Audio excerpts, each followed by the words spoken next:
باللہ من الشیطان الرجیم بسم اللہ الرحمن الرحیم۔ آج الحمدللہ ہمارے دینی مسائل سیکھنے اور سکھانے کے حوالے سے تیسری نشست جاری و ساری ہے۔ اللہ تبارک و تعالی سے دعا ہے کہ اللہ رب العزت ہم سب کے کاوشوں کو اپنے پاک بارگاہ میں قبول و منظور فرمائے، آمین۔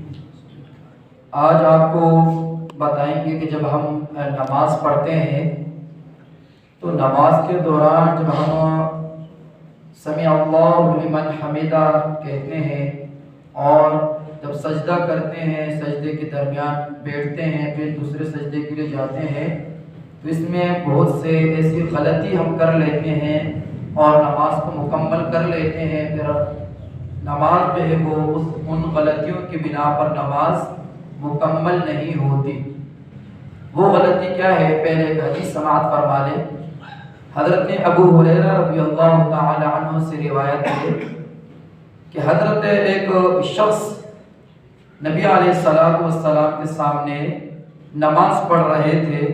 نبی علیہ السلام جب مسجد میں آئے تو اسی دوران ایک شخص آیا اور نماز پڑھنے لگا۔ جب اس نے نماز مکمل کر لی، نماز کے بعد حضور علیہ السلام سے انہوں نے سلام کیا تو حضور علیہ السلام نے فرمایا کہ جاؤ نماز دوبارہ پڑھ لو، تمہاری نماز نہیں ہوئی۔ وہ شخص گیا اور اس نے نماز دوبارہ پڑھ لی۔ جب دوبارہ آیا تو محبوب علیہ السلام نے فرمایا جاؤ دوبارہ نماز پڑھ لو، تمہاری نماز مکمل نہیں ہوئی۔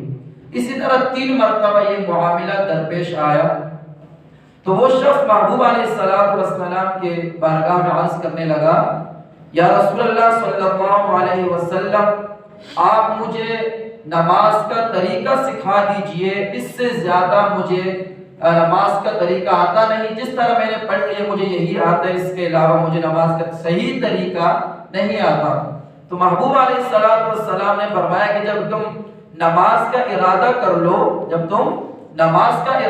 لو، تو تکبیر تحریمہ اللہ اکبر کہہ کر ہاتھ باندھ لو اور جتنی قرات کر سکتے ہو قرات کر لو، پھر رکوع کرو اور رکوع کے بعد سکون کے ساتھ اطمینان کے ساتھ کھڑے ہو جاؤ اور پھر اس کے بعد سجدے میں جاؤ، اور جب ایک سجدہ کر لو تو جیسے ہی دوسرے ایک سجدہ کر لو پھر بیٹھے تو اسے کہتے ہیں جلسہ، اس میں بھی سکون کے ساتھ قرار کے ساتھ بیٹھ جائے، پھر اس کے بعد دوسرے سجدے کی طرف جھکنا، اللہ رب العزت کی بارگاہ میں جھک جائے۔ تو یہ محبوب علیہ السلام نے انہیں یہ طریقہ بتایا۔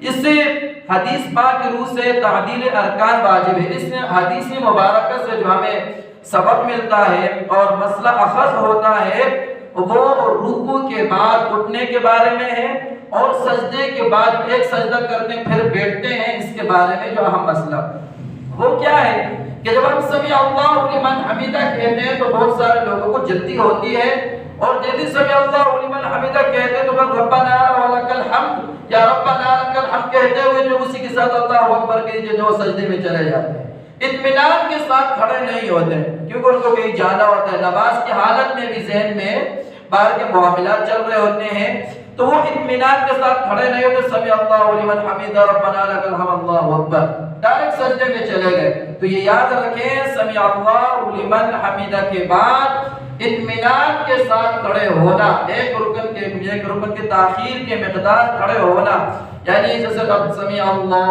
لمن حمدہ ربنا لک الحمد سکون کے ساتھ پھر آپ نے سجدے کی طرف جانا، لیکن اگر آپ نے سمع اللہ لمن حمدہ کہہ دیا اور فوراً جو وہ آپ نیچے چلے گئے تو یاد رکھیں کھڑا ہونا سمع اللہ لمن حمدہ کے بعد کھڑے ہونا یہ واجب ہے۔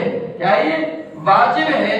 اگر آپ نے اس واجب کو چھوڑ دیا اور نماز مکمل کر لی تو آپ کی نماز قابل قبول ہی نہیں ہے۔ یہ ایک مسئلہ۔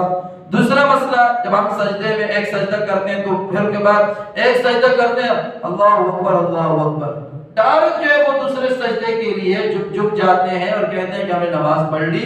تو یاد رکھیں کہ ایک سجدے کے بعد جب آپ بیٹھتے ہیں تو اس میں اطمینان کے ساتھ سکون کے ساتھ بیٹھنا یہ واجب ہے۔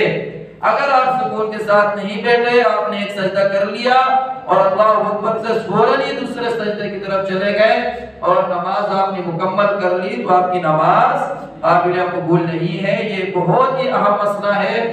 بہت سارا جو ہے وہ دیکھنے میں آتا ہے کہ اس میں لوگ دیکھتے نہیں، بہت سارے واجبات کو تو دیکھتے لیکن اس میں نہیں دیکھتے، اور فوری طور پر سجدے میں چلے جاتے ہیں۔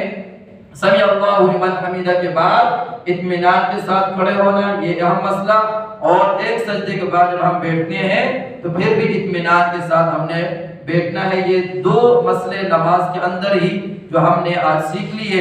اس کے بعد نماز وتر جب ہم پڑھتے ہیں عشاء میں، تو بہت سارے ایسے اشخاص ہوتے ہیں جنہیں دعائے قنوت پڑھنا نہیں آتا، سیکھے نہیں ہوتے، تو تکبیر قنوت یا دعائے قنوت پڑھنا بھول گئے اور رکوع میں چلے گئے تو سجدہ سہو کرنا واجب ہوگا۔